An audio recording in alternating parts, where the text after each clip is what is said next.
All right. Hi. Claire, are you there? I am. Hi, I'm toggling back and forth. Good to Hi. meet you in person and not just virtually. All right, so let's go ahead and get started. Sylvia's here, you're here. I want to talk about the format, then I'll introduce you both. Okay. My goal is to have us talk about the book first for about half an hour, and then have Sylvia join the call and talk about, how things have changed since you left the field, and also her own work with Michigan welfare rights, with uh, what are we calling them? Oh my gosh, we're calling them appropriators. I've heard occupiers, squatters, and so we'll talk about some of that language, right? Because I think you pay attention to metaphors, hmm and I think that has become very important to the ways people think politically about informality and informalization, right? As Uh-huh. sort of stable categories that sociologists like to think about, and perhaps more fluid ones as historians like to play with. Uh-huh. The argument is that it has political implications. Okay, so backing up, I'm Nicole Trujillo Pagan. I'm so excited to welcome you. Claire Herbert, your book is about to come out in January. So welcome. Claire Herbert is an assistant professor of sociology at the University of Oregon. Her research focuses on law, housing, incarceration, and urban sociology. She earned her PhD in sociology from the University of Michigan. Yay. And lived in Detroit from 2011 to 2016 while working on research for her book, A Detroit Story, Urban Decline and the Rise of Property Informality, which will be published by University of California Press in January 2021. Happy New Year. Yeah. So welcome. Thank you for joining us. You're all the way out in Oregon. I don't know how far Detroit seems from you right now, but Very far. yeah. Very far away. So a lot of the work that you've done is very familiar, obviously, to most people who've spent any amount of time in Detroit. You've titled your book A Detroit Story, right? So for people who may not be in Detroit, what does your book tell us that the Detroit story is? That's a great question. And it's really a story of many post-industrial US cities that have experienced population decline, disinvestment, and are struggling with these ongoing legacies of racial discrimination and segregation. And the book starts, excuse me, from the understanding that the conditions of these declining cities sort of alters property relations and gives rise to many informal uses of property that residents from various backgrounds in the city undertake in order to meet different needs, wants, or sort of attempt to intervene in some of the conditions that they're struggling amidst in the city. And in this book, I borrow the lens of informality from research on urban spaces in the global South to make sense of the way that these informal practices shape the city and also individual residents' lives and their blocks, their communities, their neighborhoods. And the story kind of closes with an exploration of the way that the state, the city, the county, the state of Michigan is responding to these informal practices. And I'm concerned that the current ways they're responding is situated to exacerbate race, class, and place-based inequalities by creating new avenues for property ownership for people with more economic and other forms of privilege, while removing the informal access to property that a lot of longtime residents use to meet different needs and wants. I will say, though, that the Detroit story part was in the editor's decision. I see. But it is important, right, that we're talking about Detroit, which is known for its sprawl. And since we're thinking in part about metaphors, I think when we compare, for instance, the size of Detroit to many urban areas, it is noted because there's so many areas that are perhaps not desirable and have been abandoned by a lot of the residents. And so, for instance, when you talk about, your sort of ethnographic insights about having only 4 houses occupied on a block that used to have 60 homes, not all of them demolished, then it becomes an experience that I understand that you want to give us some understanding of. I was just going to say, and so that does make it unique for Detroit, right? Because it speaks to sort of differential policing across the city. And that's something I want to get back to, that sort of informality and the different policing. You talk about the ownership care nexus having been compromised. There's so much about what property means and what property law is and how it has been unique in the United States, right? You talk, for example, about the Homesteading Act.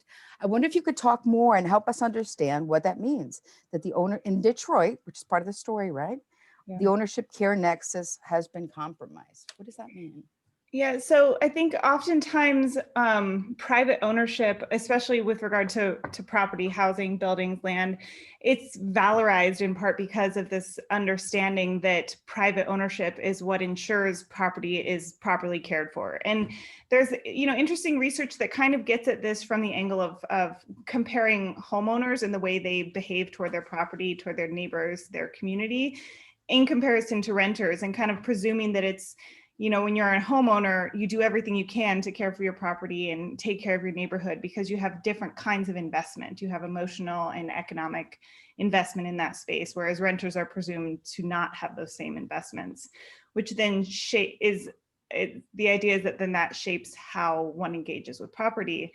But I think what's happened in Detroit is that a lot of residents can't really rely on legal ownership to induce the kind of care that they think is appropriate for property in their neighborhoods or their communities. And that we begin to see this sort of reorganizing of individual relationships to property, and there sort of becomes the recognition that individuals can demonstrate care for property and their community, even if they don't have this legal ownership to sort of incentivize or induce that care.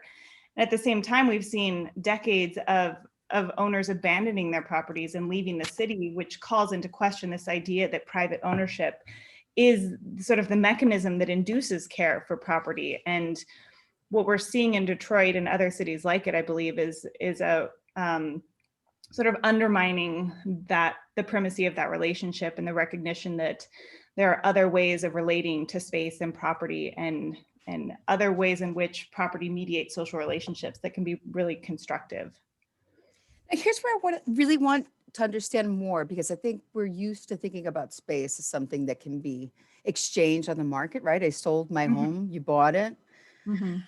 And then there's the difference between people who occupy a property who are using it. And it's not about how they can exchange this property for money, but you make this distinction between lifestyle appropriators, routine appropriators, and necessity appropriators. And I think that they have, it seems from the ways that you talk about them, that they have different relationships to the very ownership that you're questioning, right? Like this private property ownership.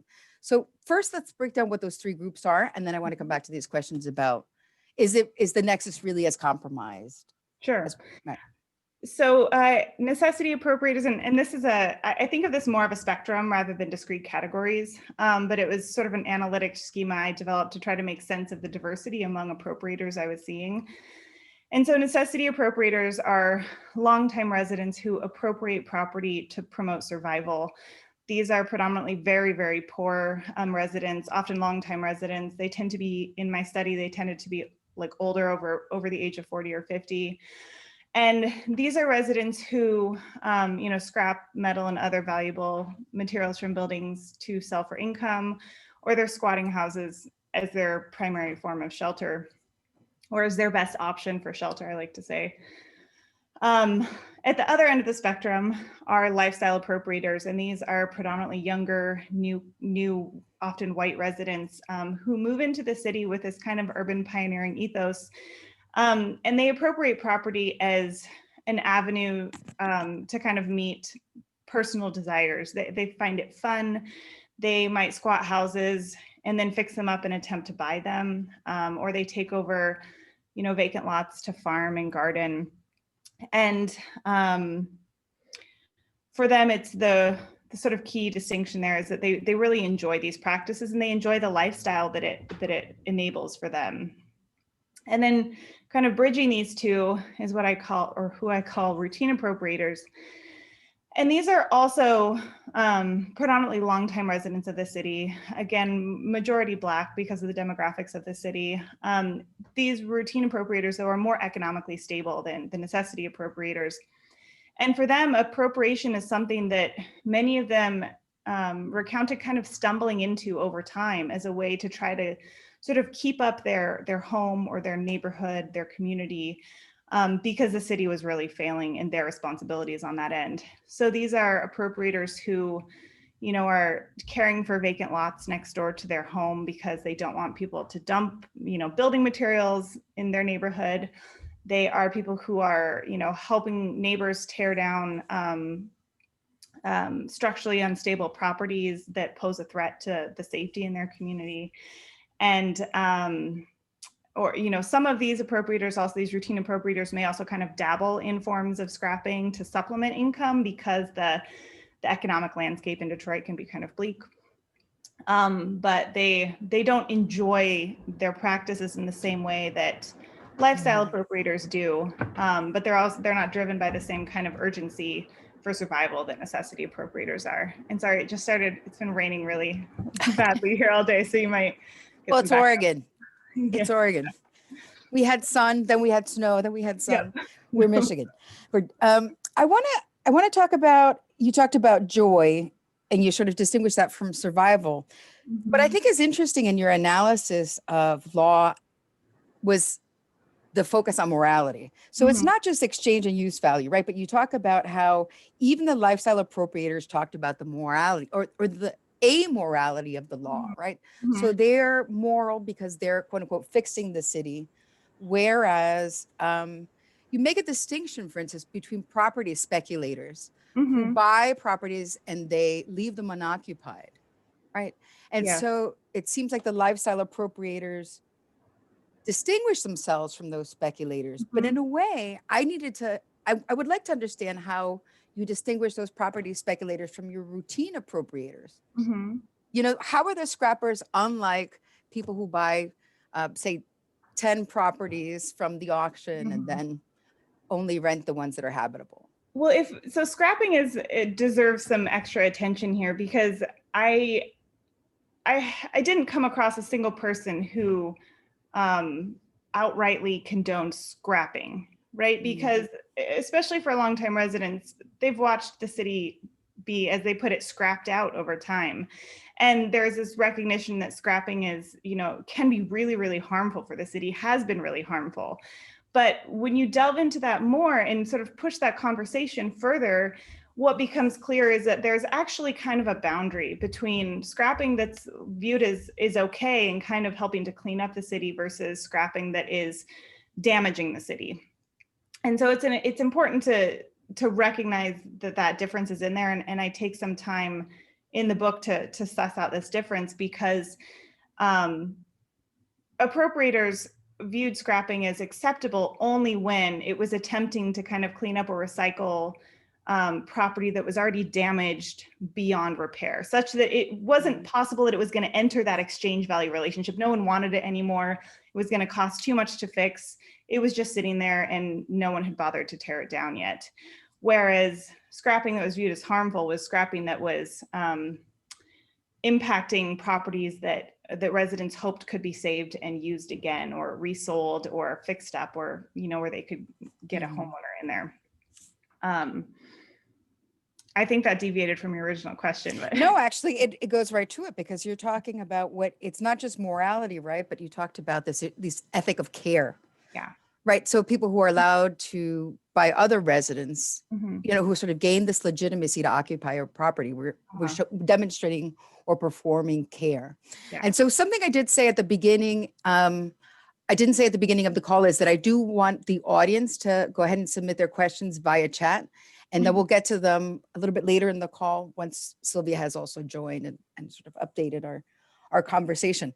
All right. So we talked about, you talk about care and harm, but you also talk about this issue of time. All right. So there's this question that I have again about the speculators, right? Who are sort of going in and getting their stuff and then getting out. And something that the lifestyle appropriators really emphasize is that they're here for the long haul, that somehow the time has economic value. To see how it, Mhm. in your analysis, they are speculating that eventually it'll pay Yeah. off. Yeah. Well, and I think there's that element to it that, you know, some newcomers of all sorts are, you know, placing their bets on Detroit, on what's going to happen with the property market there, and hoping that they're going to, you know, see enough kind of, you know, shift in the property market in Detroit such that property is valuable there again. But the lifestyle appropriators I wouldn't compare them that closely to gentrifiers. It may be the case, I say this in the book, it may be the case that we look back on Detroit and recognize that in many outlying neighborhoods, these lifestyle appropriators, these kind of urban pioneers, are this like first wave of gentrifiers in the city. But many of them appreciate the conditions of Detroit as it is. They appreciate the fact that you can roll through a stop sign in a vacant neighborhood and no one's going to say anything about it. They appreciate that the city is deteriorated to the point that there is a lot of vacancy that they can utilize in various ways. And they appreciate that, you know, they are, as many appropriators put it, they're allowed to just kind of do things and worry about repercussions later because there's so little oversight by authorities in some of these neighborhoods. And these are precisely the elements of the city that many longtime residents expressed disliking. They dislike the fact that authorities are not responsive. They dislike the fact that their neighborhoods are have become so vacant and are so deteriorated. And so there's this, you know, you're absolutely right that time plays in an interesting way here. But this is where one of my concerns comes in, is that lifestyle appropriators, they want many of these conditions to continue because it benefits them, because they appreciate the lifestyle that they've been able to have or can have. Whereas many longtime residents express frustrations at these same conditions and want to be able to move beyond them as obstacles in their lives. I want to push that question with another sort of provocative word that you raised. You mentioned that one of the residents, I really want to talk more about this cleavage between the long-term residents and then the long-timers, right? Yeah. And then sort of newer residents. And one of them, I forget who, says that there's this issue of choice. And I'm fascinated by this question of choice, that there are some people who choose this kind of condition. You choose this sort of space that seems unregulated, right? Very informal. It's open, porous. There's no borders. You can roll down the street and go through all the lights and nobody's going to stop you, right? And I guess I want you to unpack that a little bit more for us. How does choice relate to property? How does choice relate to, you know, ownership and control, or property itself, the word property, right, as a bundle of rights? That's a great point to highlight. I mean, from a legal standpoint, we typically think of property as this bundle of rights that allows an individual to dictate use, to allocate, to control, to benefit from, and that the law is typically used to enable a property owner a lot of choice with regard to their property. Whereas in Detroit, I think what's happening with these informal uses of property is that those boundaries are blurred. And I think that the way that a lot of residents are making decisions and enacting choice with regard to property use is oftentimes more out of a sense of obligation to others versus just what's good for them as an individual. And I think this really sort of flips this private property model on its head, because we often think about private property as, you know, the bastion of individuality. And it's the space where within this, you know, I'm this, what does Blackstone say? It's like your sole dominion over property, or property is a space wherein you can do and be and think and control that space. Whereas what a lot of residents were expressing is that when they're illegally using property, or when they're violating property laws, they're doing so with this recognition that I need to do this in a way that is respectful and considerate of the people around me. And that's really different than how we typically think about individual private property rights. But it's interesting. I want to push this a little bit more, because there is an alternative to Blackstone, right?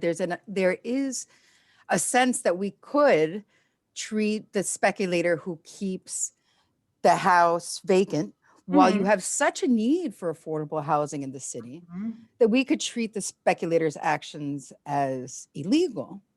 Yeah. Right? Yeah, I think we should. Because it sort of violates the collective interest. And I really appreciate your attention to the different ways. And so how is this being mapped, the relationship to the collective and the individual? Like, help me think about who the city's enforcement policies are protecting. And this is where I hope that there will be more attention paid to the fact that new regulations in the city that target property right, and property it becomes this huge issue in Detroit in a variety of ways, from the conditions of property to property markets to the ability to control property. And when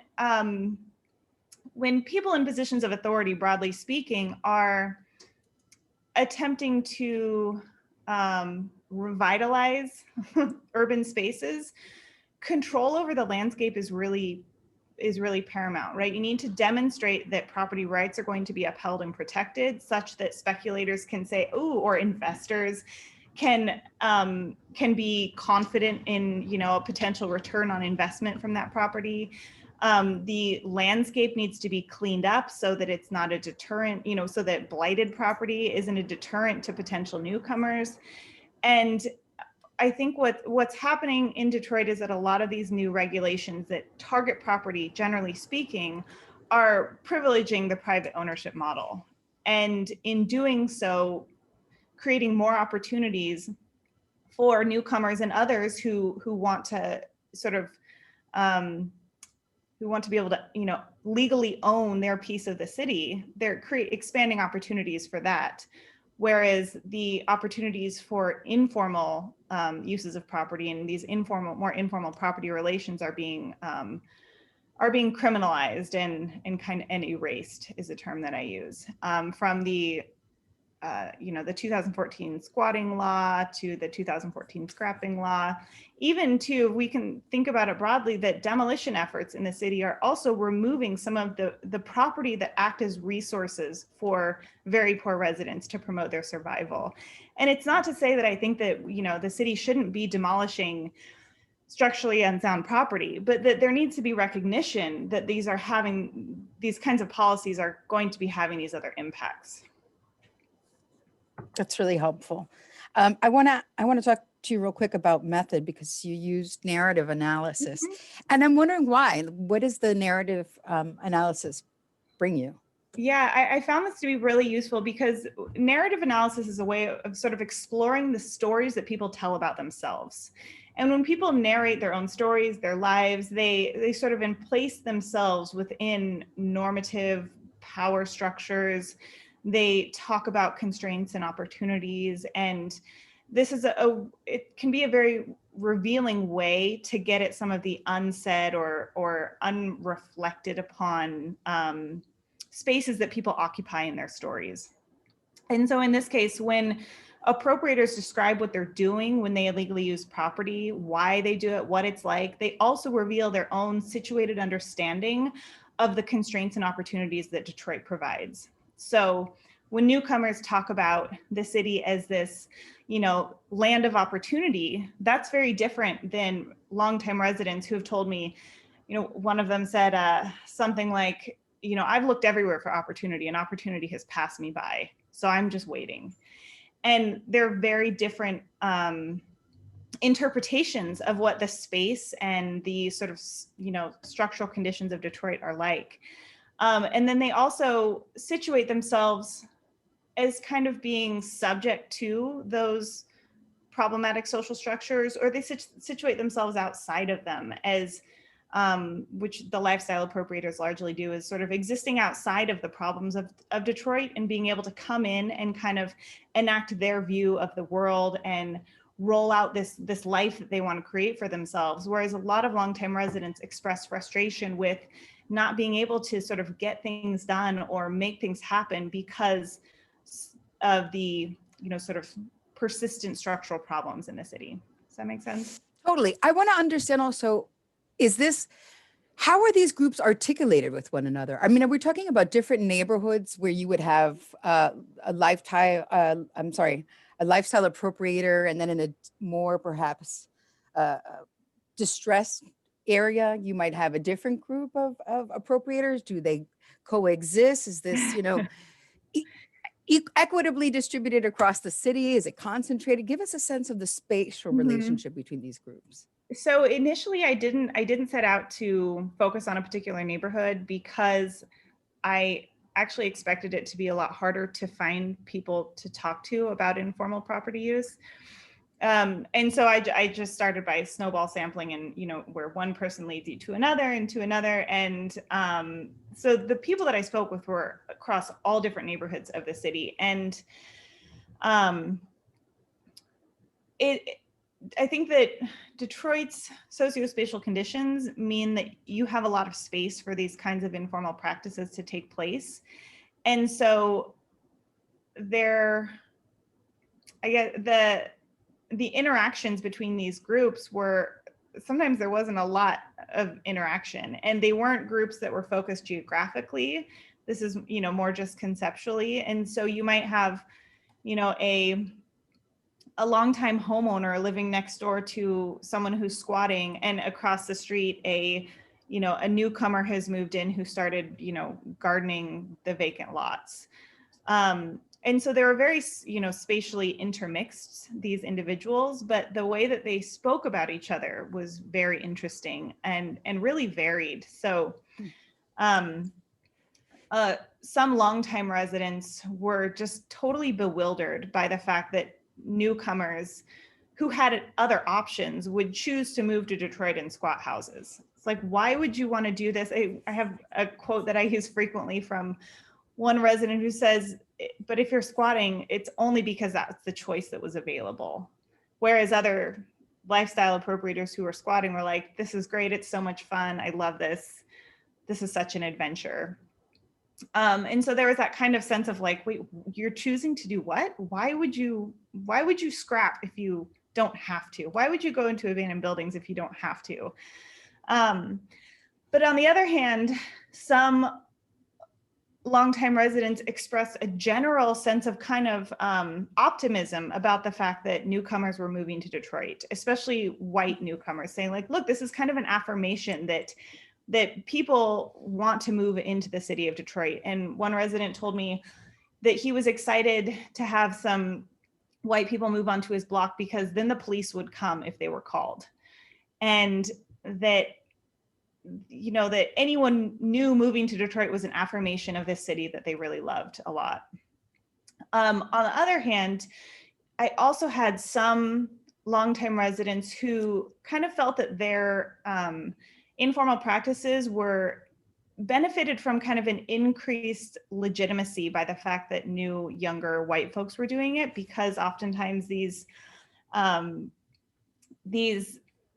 younger white folks tended to get kind of almost more institutional and media support for their practices than some longtime residents did. So there's a tension there, as well as a recognition that, oh, my practices are now viewed as more legitimate because newcomers are doing it too.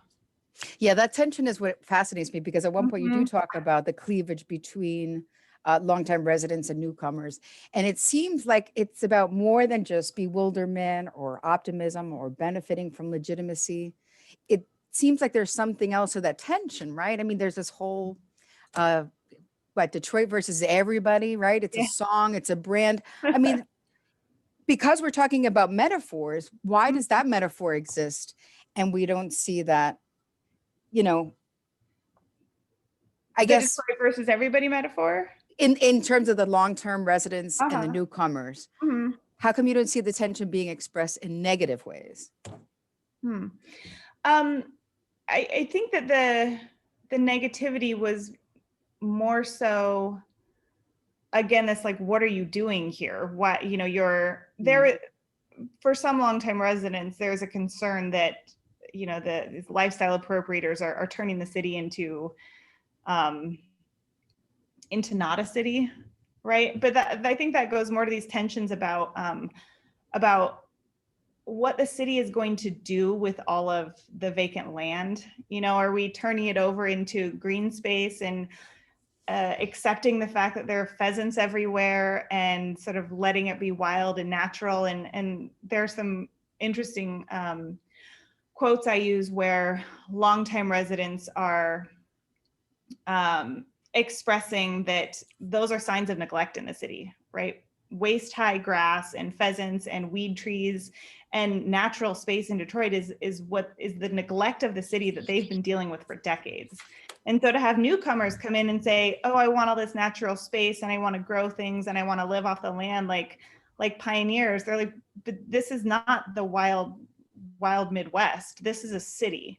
This is an urban city with this rich history. And so there's sort of, I think, symbolic tensions there over what it means to have all this sort of green and natural space in the city. But again, this is very complex because at the same time, you have a long history of urban agriculture in the city of Detroit that precedes the urban agriculture ordinance.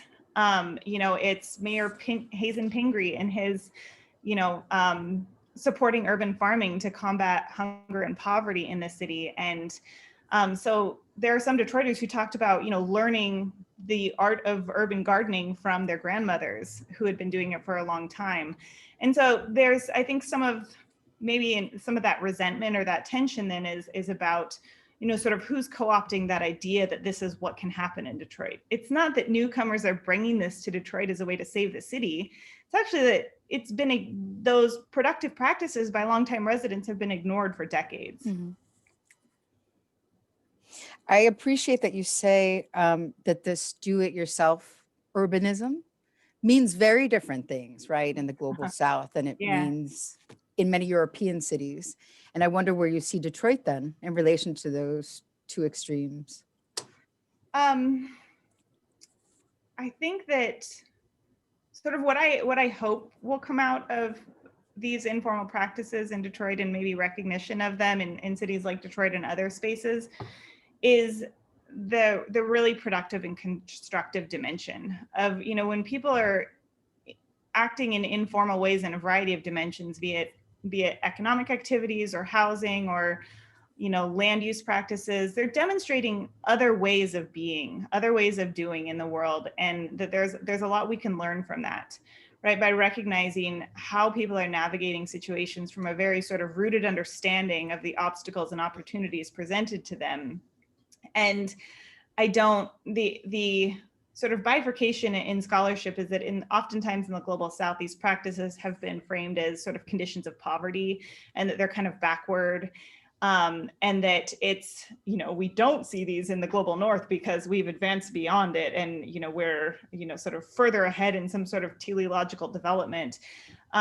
Whereas in a lot of places in Europe, like squatting is regarded as a persistent social movement. Whereas in Detroit, I don't know that social movement frame is really helpful. And it's also not helpful to think about informal practices as a condition of poverty, because I think it's more helpful to think about them as, you know, displays of possibility.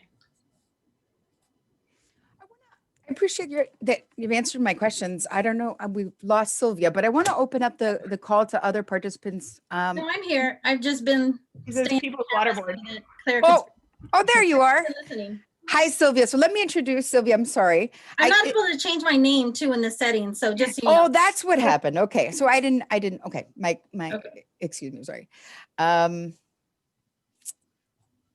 on. I want to get to my bio.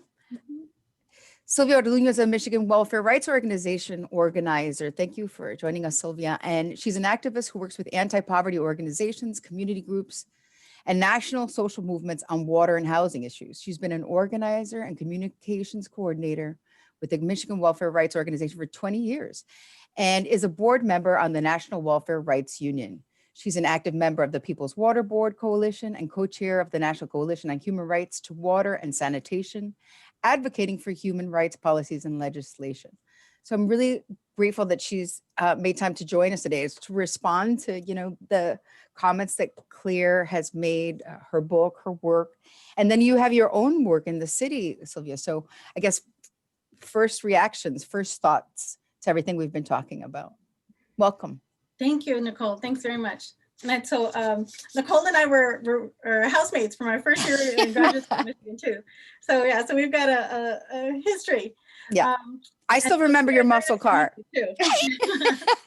So yeah, no, I'm glad to be here, and I was glad to learn about Claire's work and about the experiences she had in a lot of the interviews with, sounds like a variety of residents.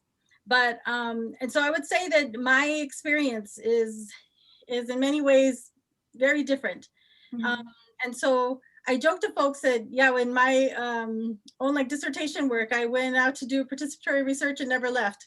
And so I've been like wholly involved in the movement ever since, right? And so, yeah, and so my base, my training in the movement really has been through the welfare rights movement, right? And it's in this space where it's really been, my work in housing has really been movement based, right? Especially working with grassroots organizations, communities of residents who are on public assistance or formerly on, TANF recipients, or residents who are just economically vulnerable, right? And a lot of times those are women with children. And so, it was even, I think with the terms you're using, Claire, I hadn't necessarily heard them like in that way before. And I'm still trying to see like how to grasp appropriators and like in the ways that I've at least been doing the work, right? But, and even in like even some of the other like language, right? Because I think you mentioned earlier, Nicole, how language matters, right? The choice of words that we use. And I can tell you, like, for instance, in the movement work, we don't talk about squatters, right? Because that gives credence to the folks that established the laws that we believe are unjust. And instead we talk about people who are occupiers or inhabitants, right? And in fact, there's a whole movement for folks that that also talk about that. There's an International Alliance of Inhabitants, right? And very much talking about how people have a right to inhabit places to live for survival, but also for quality of life, right? And it's not about squatting in the sense that you're invading someone else's space, or even if you agree with those private property laws that neoliberalism has done a lot to actually make this all the more hard, right? More difficult.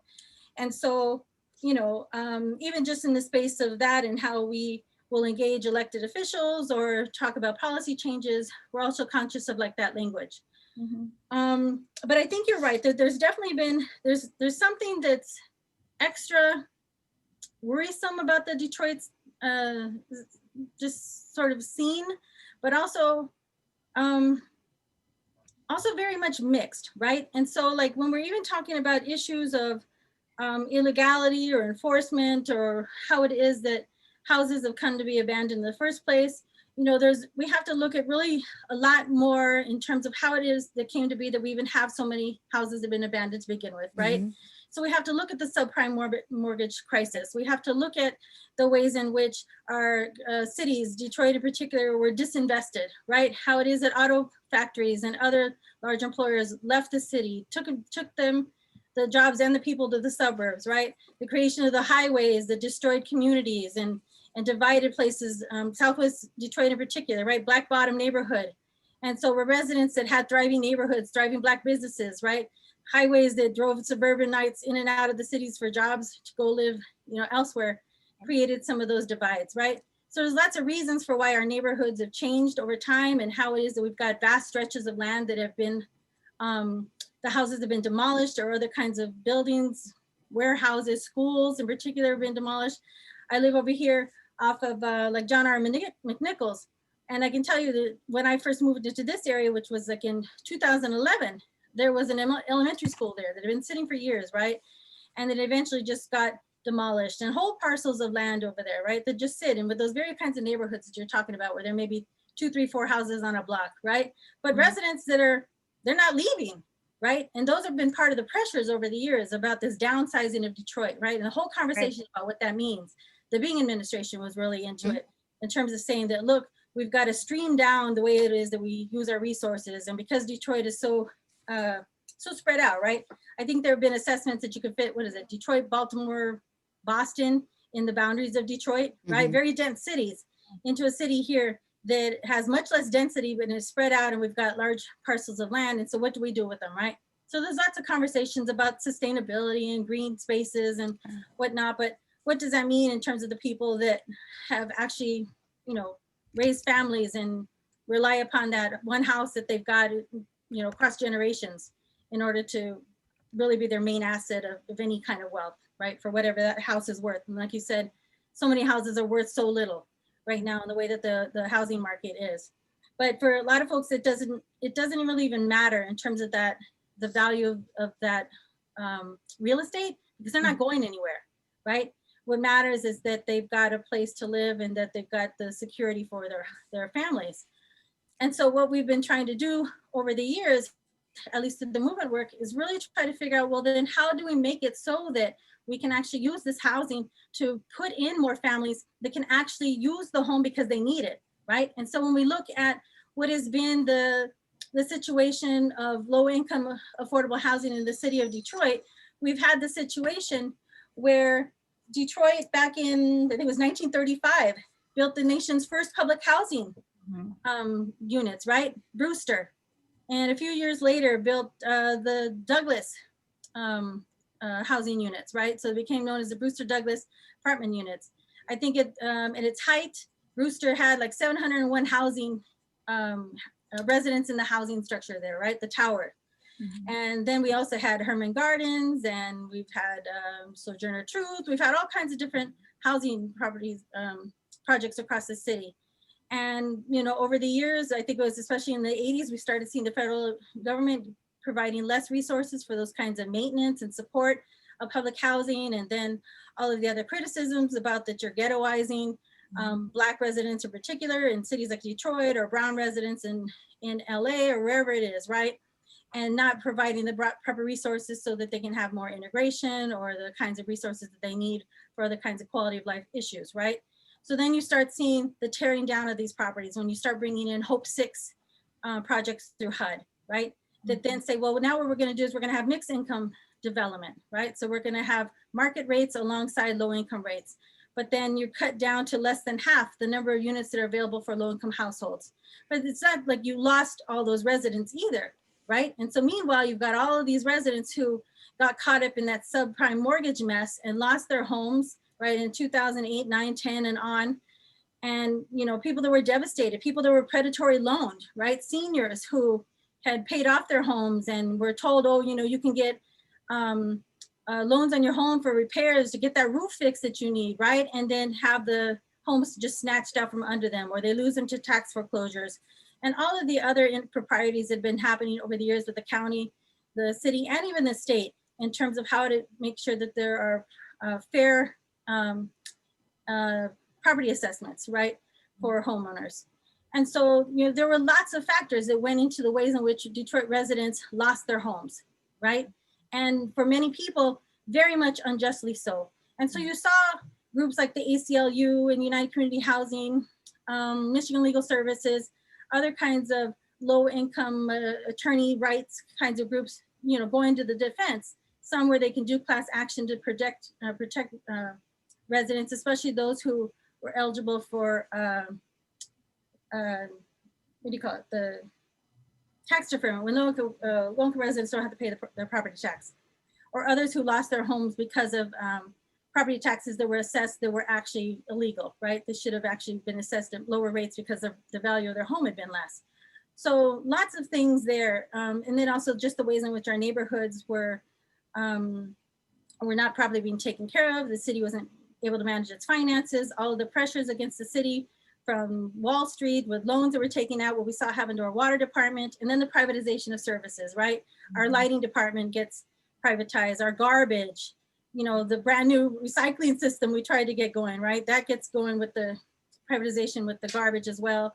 Just all of our different city services, right? And so there's really not any kind of government that you can point to in terms of being able to provide also the kinds of needs that residents have regarding home repairs, you know, neighborhood block improvements. And so, you know, there was lots of things working against residents, right? And so people that had to leave left, right? I know folks that went as far as, you know, Tennessee, definitely out to the other suburbs, people who just, you know, left the state, went to Ohio, went to go live with residents down south.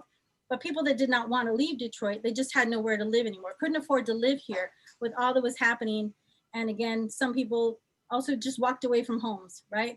Because they couldn't sell it, the repairs were too much, they couldn't keep up with the taxes, and they weren't going to get anyone who was willing to take that over. And you almost just kind of cut your losses, sadly cut your losses and leave, right? And so then, yes, you have other people that start coming in years later trying to figure, well, wow, these are good opportunities for me to just inhabit a house.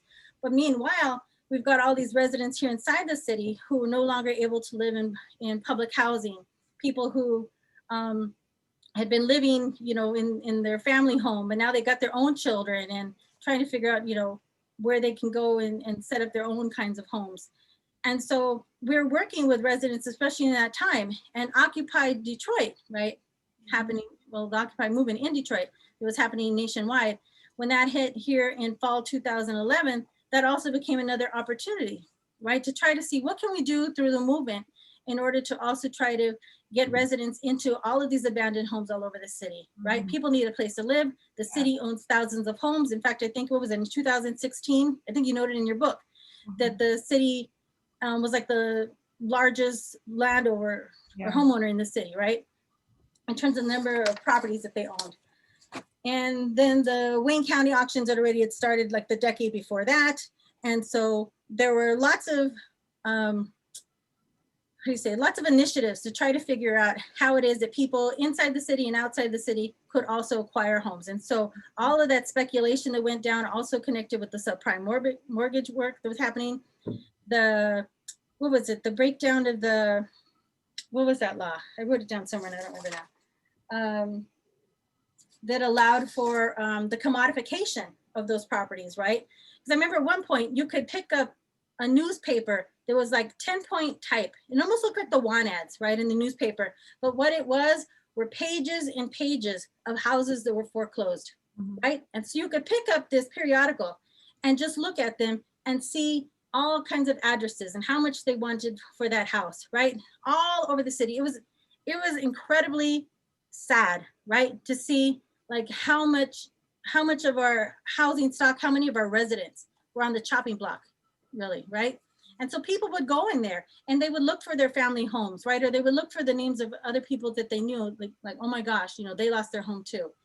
And so, you know, it became almost like this periodical of the time that showed just how devastating things were here, right? But it also was then becoming this kind of like opportunity for investors, for really, you know, vultures to come in and just really just start scooping up property, right? And so then you saw, why did I forget the name of that law? The Glass-Steagall, where they made it so that now you could commodify or bundle property, right?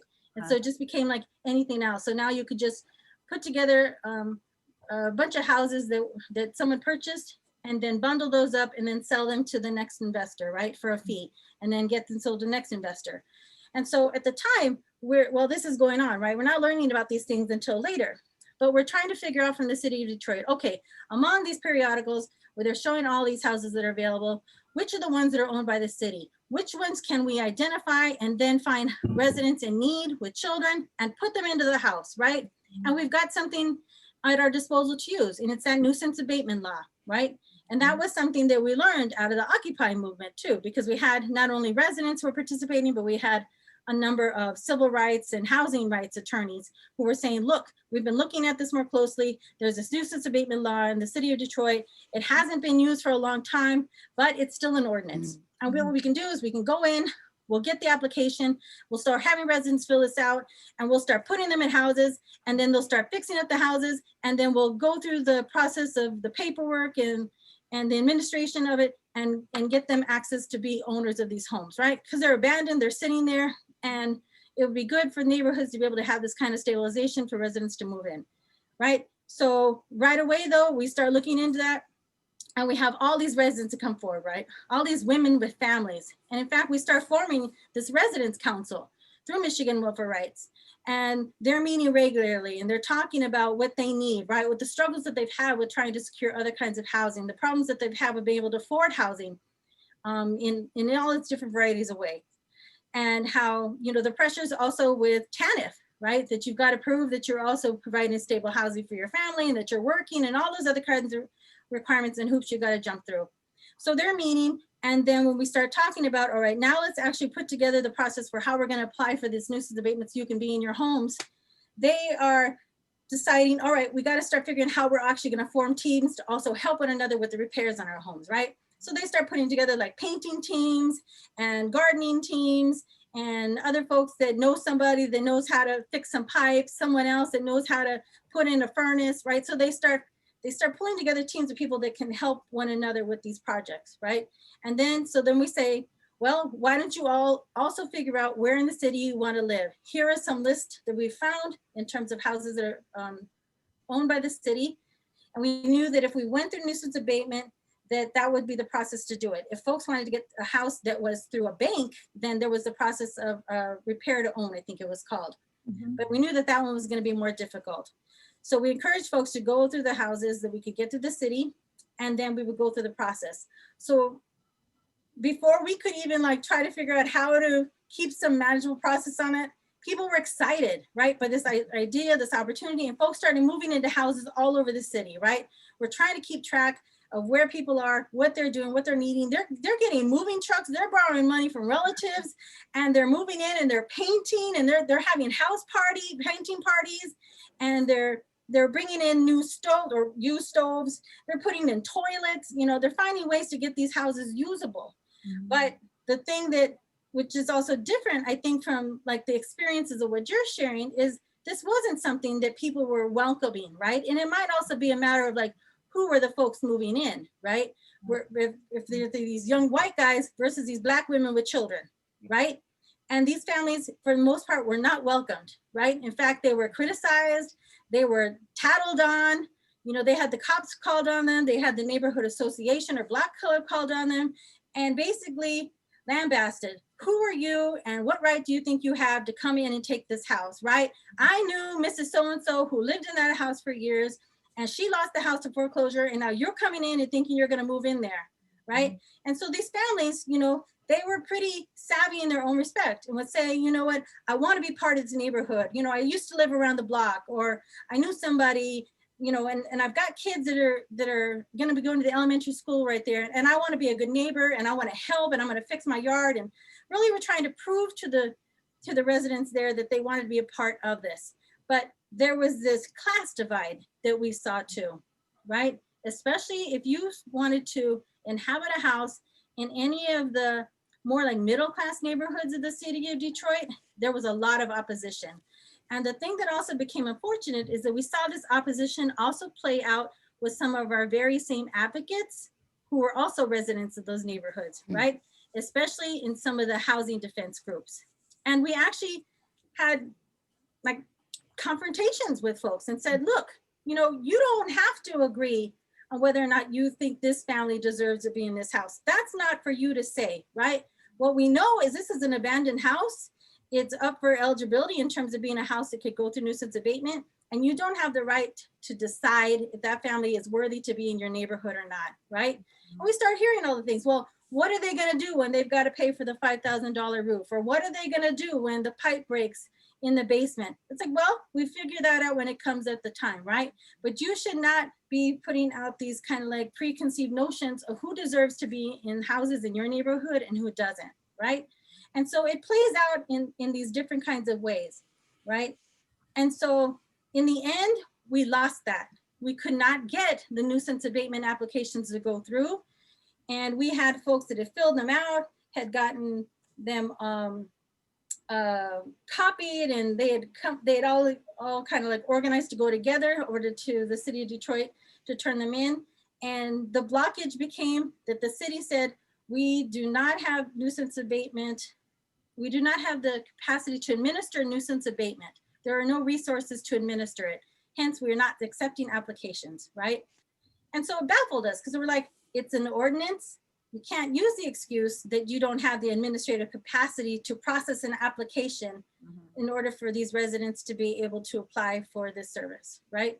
And so we could not get the city to take the applications. They were literally like hands back like this, right? They would not take the applications the residents are trying to put in their hands over the counter there at the city, right?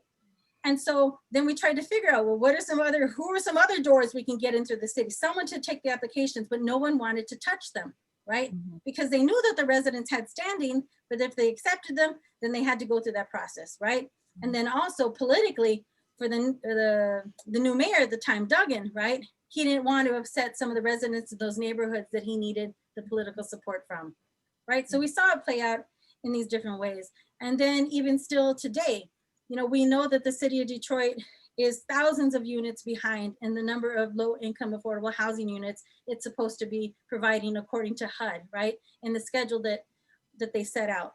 And so they've been building up, you know, the Garden View estates over the Herman Gardens were off of Southfield and Joy for years now, right? And it's supposed to be thousands of other units. But again, with the mixed income housing, you know, you're able to fill up those low income slots like the first minute they're open, right? And you've got thousands of people on the wait list in the Detroit Housing Commission in order to get onto any of these opportunities for when any kind of new housing units open up. And so in fact, over the years, what we've done, like with Michigan Welfare Rights, is when we found spaces that are open up in Taylor or Romulus or Westland or something, we tell people like, go get those, right? Just get in somewhere so that you can be eligible for one of those slots because they're so hard to get. Yeah. But then on top of it too, with all of the folks that took advantage of all the abandoned housing in the city, you saw all the slumlords pop up too, right? The people that wanted to be investors and property managers who didn't live anywhere near here, and they hired some property investor that was basically going to bully residents, not fix up any of the properties, just take the rent. And a lot of times people that got into land contracts too, they were ripped off left and right, right?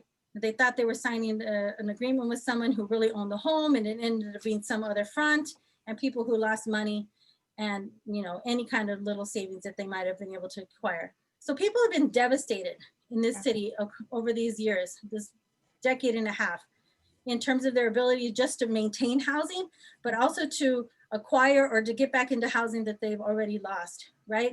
And so I think, so on the whole, I think the experience that you've shared in the book is definitely one that has been an experience that some folks have had, but at least in the way the work that I've done through movement groups and through grassroots groups, it hasn't necessarily been that experience, right?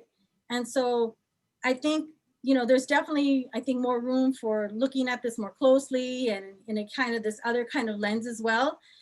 And especially as we've looked at this, you know, even more contemporarily around the issues of racial inequity and how it is that policies have made it so that folks from outside of the city can get access to money and resources, and even know which organizations are providing the kinds of support to new businesses or new residents to come in, right?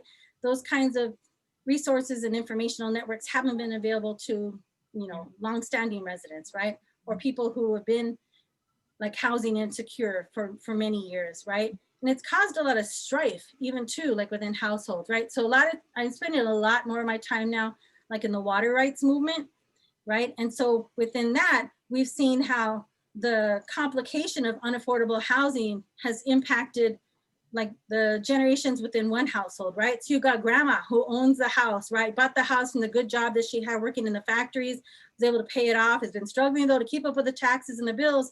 And then she's got the kids and the grandkids that are income insecure, right? And so those additional burdens in terms of the cost of the utilities, but then the taxes on top of it. And so, you know, it's hard for families. And so people have tried to figure out, well, how can I find my own housing, you know? And so, but it's difficult. Yeah. And so there's a lot of like stressors even still within households. I really appreciate everything that you're saying, Sylvia, because I think that is sort of the dominant narrative that you hear in academia, right?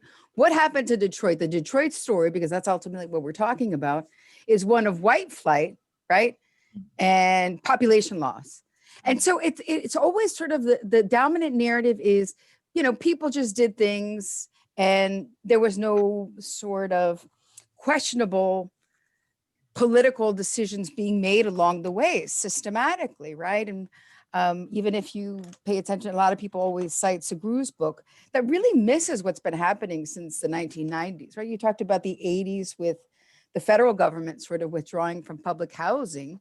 And I really love that you're talking about housing, because we get that it's not just the land, it's also the house that's attached to it. And so the federal government, sort of retracts. But what you see increasingly, starting in the 90s, is Angler getting more and more involved, right, with what's happening in the city. So first with the schools, and then I'm thinking about in 2002 with the land bank. The narrative that you're sharing is very much like that, where you have residents who are trying to get property from the land bank, and they're finding themselves losing out, right? Because these large institutional investors can buy a package of properties. And so, it's like the city government says, why deal with the riffraff that is actually the people who Well, we were really trying to keep a process for these residents that wanted to acquire a home to really understand what you're getting into, right? So we would say, go out and find some addresses, right? Come back with 10 addresses that are places that you think you would want to live. And so they would, and they were like, all right, now we need to check out those houses. And we would go down to the city treasurer's office there on Monroe, and we would get on the kiosk, and they would start typing in the addresses there. Let's see who actually owns this house. Let's make sure it's the city of Detroit, or if it's HUD, or if it's a bank. And so we would look in there, and then we would look at the history, right? Because each of those houses had incredible histories of all the people that owned that house before, right? Mm-hmm. Or some folks where maybe it was only short ones because there was one family that owned it for just generations, right? But some of them, you could see the patterns of all of the different owners, especially the investors, and where they only had them for short windows too, right? So we knew that that was part of one group of commodities that were moving around, right? But the thing is that it became difficult to know if that was even the latest information, right? So then wanting to know if this was really a house that you felt that you could access and secure, right? That we could process the paperwork on, and that you would be able to have some kind of legitimate claim to later. Or was it already being undermined and someone was in the process of buying it again, right? And so you saw the same thing played out in the neighborhoods when you would go ask residents, right? Because we did this in Michigan Welfare Rights. We were going around for weeks, and we would just go to that newspaper that I was telling you and start looking at the addresses. We wanted to see the blocks, right? And you would see the houses that were covered with the trees and the brush all over, right? You barely make out an address or a door. And other ones that looked like they hadn't been abandoned for very, very long. Or you go and you see another one, the house was basically not even a house anymore, right? It was just something that was like flattened to the ground. And so we would see the quality and the deterioration of what was good housing stock, really. And then also for, Detroit's got a lot of these brick homes, right? That are strong bones, right? In order, like houses, you really feel like we can rebuild this. We can upgrade this. We can fix it, right? It still has good structure. And then just seeing that, like they weren't part of like the priority neighborhoods, right? In terms of where investments were going to go. And then even like with the land bank later, in the ways that it almost became like a opportunity of greed. Like when houses were going into foreclosure, if the city didn't take them, then they would go to the Michigan Land Bank, right? Because the city didn't want to relinquish stuff to the state. They were just acquiring all this property, right? But they didn't have the capacity to do anything with it, right? Not even to board it up. And I think you mentioned that too, Claire, right? And so properties were sitting there and they were getting stripped. I even ended up buying a house here, like 4 houses down from where I live right now. I'm actually in a rental right now. And we bought it like 5 years ago in the auction, right? It sat there for 7 years. And in those years, the copper pipes were all taken out, right? The radiators were all taken. And so even the scrappers economy, right? There's nothing pleasant about that. And so people might say it's not so bad, but it was horrible for this city. People were living in fear, right? Because they didn't know if someone was going to come, break into their house when they were gone overnight somewhere, or even while they were there, and just start taking stuff.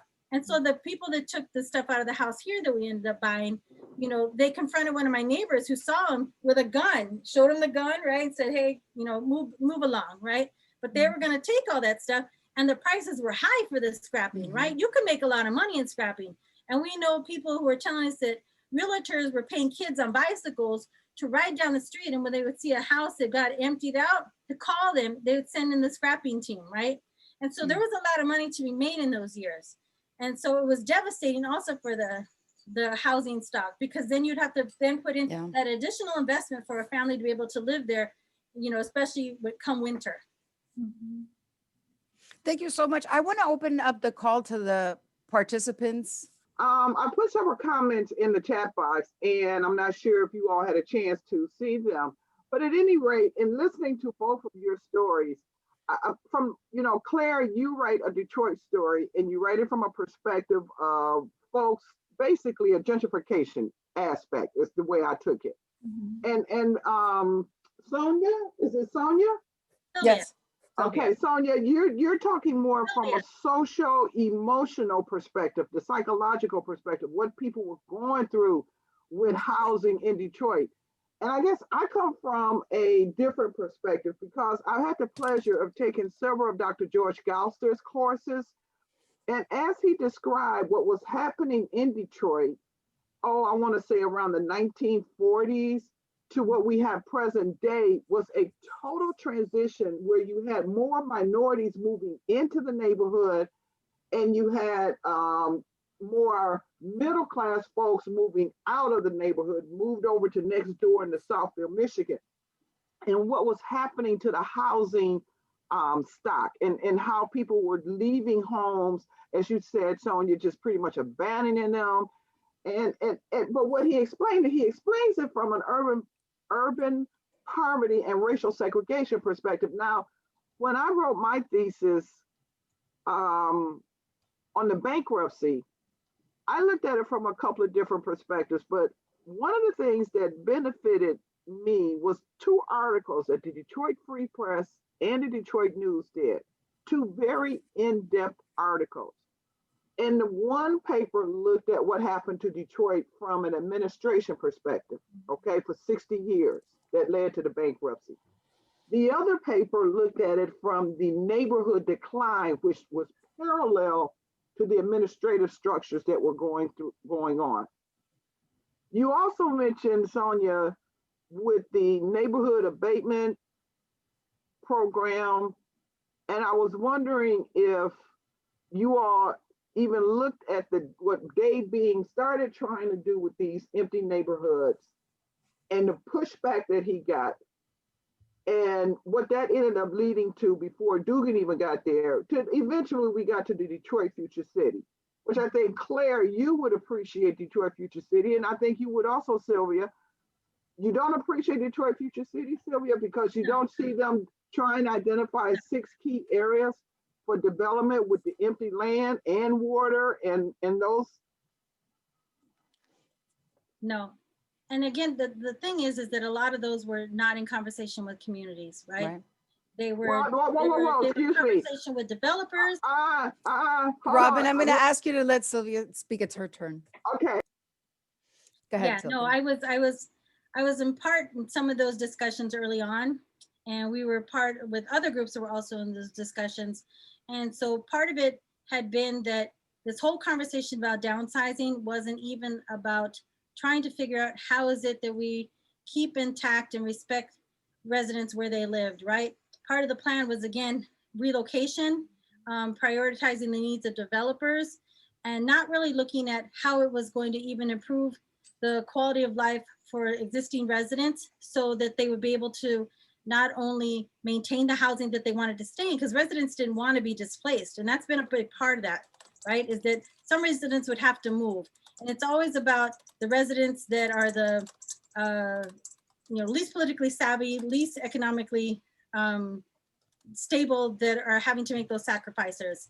And so the conversations were really driven by a lot of the big nonprofits and also about these developers and the new money that was coming into the city, right? Because there was a lot of interest in this land that was going to be made available. And then also how it was that even the city's utilities, the water department in particular, was going to be downsized, right? So part of the conversation had been, well, why should we continue to provide water and sanitation or sewage services all over the city if we're not going to have residents living in those areas anymore, right? So they weren't part of conversations, even with the city council, to say, look, is this the way that we want the city to be changed, to be kind of like restructured? And we can create these open parcels of land for whatever their purpose, right? For development, for green spaces, without really engaging in any kind of like asset or needs assessments in the communities or with the city council members themselves. Can I add on there? Go ahead.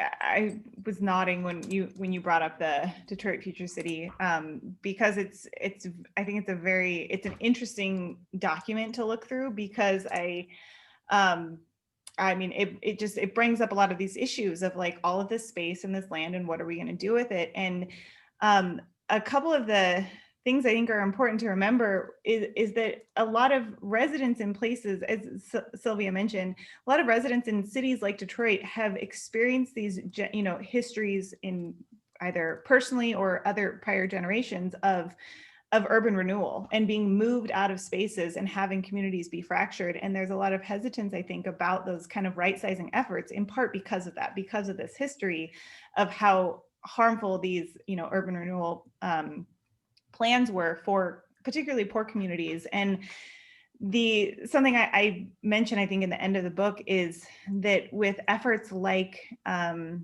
Detroit Future City, at least, and I was not involved at all with, anything to do with the plan, but in reading through it, it professes to be very like community engaged and like, oh, we interviewed all these residents and we spent time with all these residents. But yet then when I would talk to a lot of residents, it didn't sound like their hopes and sort of needs for housing or for their communities were what was reflected in the plan. And there's a lot of other sociological literature that talks about the fact that community, participatory planning is only effective when you're dealing with populations that have privilege, because it takes a lot of time and resources to participate.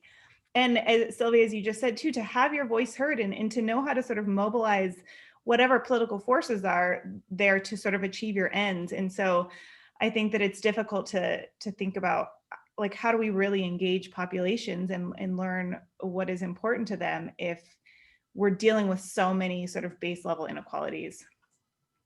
Thank you so much. I want to respect everybody's time. I don't know, Akers, if you have any other questions, otherwise.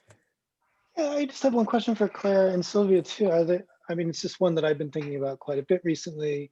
Sylvia, I don't think we've met, but I run the Urban Praxis Workshop at UM Dearborn. I write quite a bit about Detroit and low-income housing markets after the financial crisis. Nice to meet you. Familiar with a lot of the work you do. And thank you for that. And I think you'll have an interesting answer. I mean, I think one of the things that Claire does in her work is kind of breaks down some of our understanding of different ways of inhabiting space and property, right? And in some ways how particular kinds of privilege allows you to move in these spaces in different ways, and others that are kind of forced into that way of living due to circumstances or income.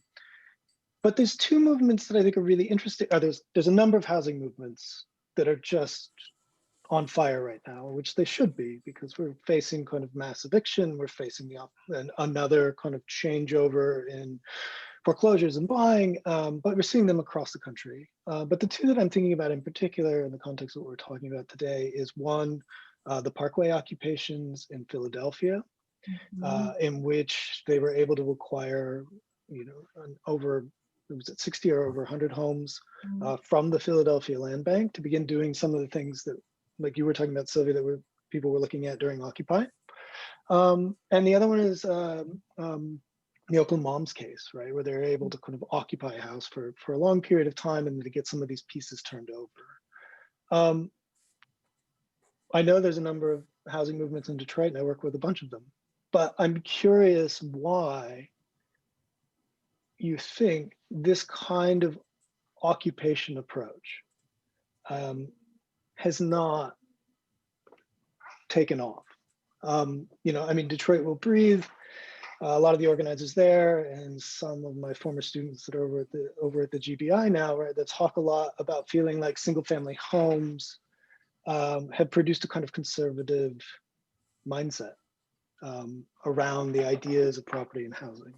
I don't know if that's the answer, but I'm curious, one, Claire, from your perspective, looking at squatting and occupation, and Sylvia, from your perspective, working on the ground on these issues every day, if movements like what we've seen in Philadelphia and Oakland are a possibility, or what might need to be built, or what are the obstacles?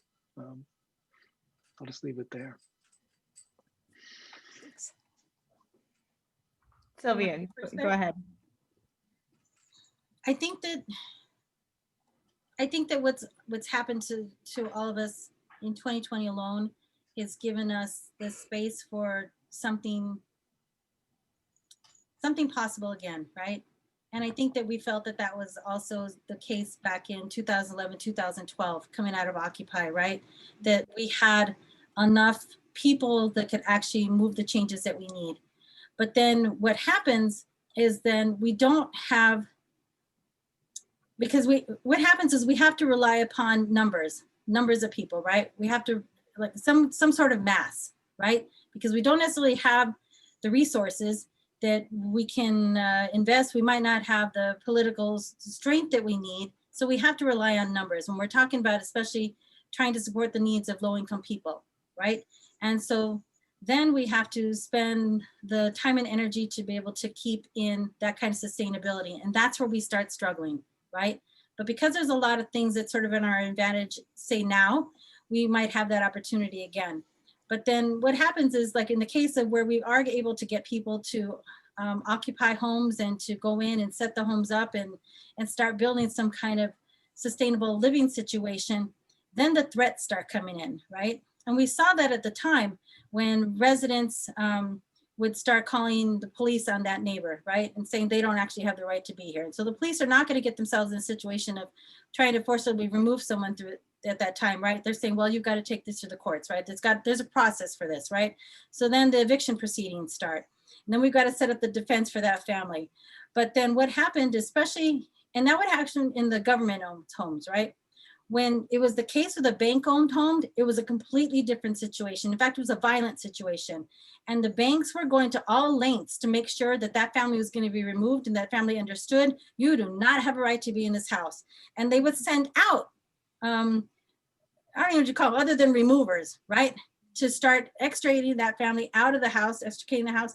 They would go in, force the family to get out, and they would go in and they would start getting their stuff, literally throwing it in boxes and putting it on the driveway, taking out anything that looked like it was personal property and putting it out and putting everyone else on notice there, right? Like, don't even think about coming in here. And so they got to be dangerous situations, right? So we learned a lot, to say all this, we learned a lot over those years about what we could get away with. And then even again, when the police state will be called in, right? In order to enforce private property. And that's really where we end up getting having the most struggle here, because we tried to advance that in the courts, right?